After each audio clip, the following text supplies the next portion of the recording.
सितारगंज में सरस्वती विद्या मंदिर inter college में उत्तराखंड संस्कृति अकादमी हरिद्वार के तत्वाधान में आयोजित 2 दिवसीय संस्कृत स्पर्धाओं को उत्साहपूर्ण समापन हुआ। प्रतियोगियों ने संस्कृत समूह नृत्य, आशुभूषण नाटक, वाद विवाद, श्लोकोच्चारण और समूह ज्ञान जैसी गतिविधियों में विद्यार्थियों ने शानदार प्रदर्शन किया। संयोजक उमेश पांडे ने कहा कि इस प्रकार की प्रतियोगिताएं विद्यार्थियों को व्यक्तिगत विकास और अनुशासन में महत्वपूर्ण योगदान देती हैं। प्रधानाचार्य निरंजन सिंह चौहान ने संस्कृत को आत्मगौरव की भाषा बताते हुए विद्यार्थियों से इसे अपनाने का आह्वान किया है। मुख्य अतिथि एडवोकेट रवि रस्तोगी ने कहा कि संस्कृत राष्ट्र की आत्मा है और ऐसी प्रतियोगिताएं बच्चों में आत्मविश्वास, चरित्र और संस्कार विकसित करती है। भारद्वाज जी, आपको और आपके चैनल को मैं साधुवाद देना चाहूँगा। बहुत बहुत जितनी तारीफ की जाए आपके चैनल की वो कम है।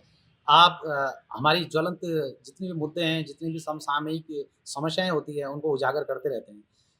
प्रश्न चूँकि ये है कि 2 दिवसीय संस्कृत प्रतियोगिताओं का आयोजन हमने सरस्वती विद्या मंदिर इंटर कॉलेज में 14 तारीख और 15 नवंबर को किया था। आज इसका समापन समारोह है। उत्तराखंड संस्कृत अकादमी की स्थापना 2000 में हुई थी। उसके बाद से लगातार संस्कृत अकादमी कुछ न कुछ इस प्रकार के संस्कृति के संरक्षण, संवर्धन और परिमार्जन करने के लिए तमाम प्रकार की योजनाएँ चला रही हैं, कार्यक्रम कर रही हैं। उन्हीं योजनाओं में से एक जो प्रमुख योजना है, इसका लक्ष्य है कि हमारा जो उत्तराखंड है, इसकी जो द्वितीय संस्कृत राजभाषा है, उसका प्रचार, प्रसार, संवर्धन और संरक्षण करना। अब इसका जो फ़ायदा मिलेगा जब हम हर सतह तक पहुँच पाएँगे, गहरी पैठ बना लेंगे, हर बच्चे-बच्चे तक इसको हम पहुँचा पाएँगे, तो तभी हमारा यह सपना साकार होगा। हमारी संस्कृत अकादमी ये चाहती है कि हमारी जो द्वितीय राजभाषा के रूप में संस्कृत उभर रही है, ये भी जो है अपने सर्व प्रमुख लक्ष्य को हासिल करे और जन-जन की सर्वप्रतिष्ठित भाषा बने। क्योंकि संस्कृत भाषा हमारे जन्म से मृत्यु तक संस्कारों की भाषा है।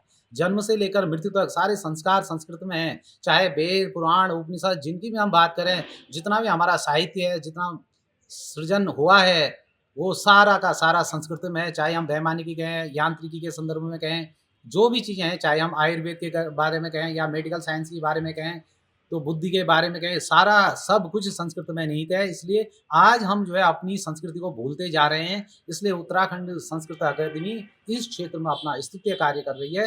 जितनी भी उसकी प्रशंसा की जाए वो कम है।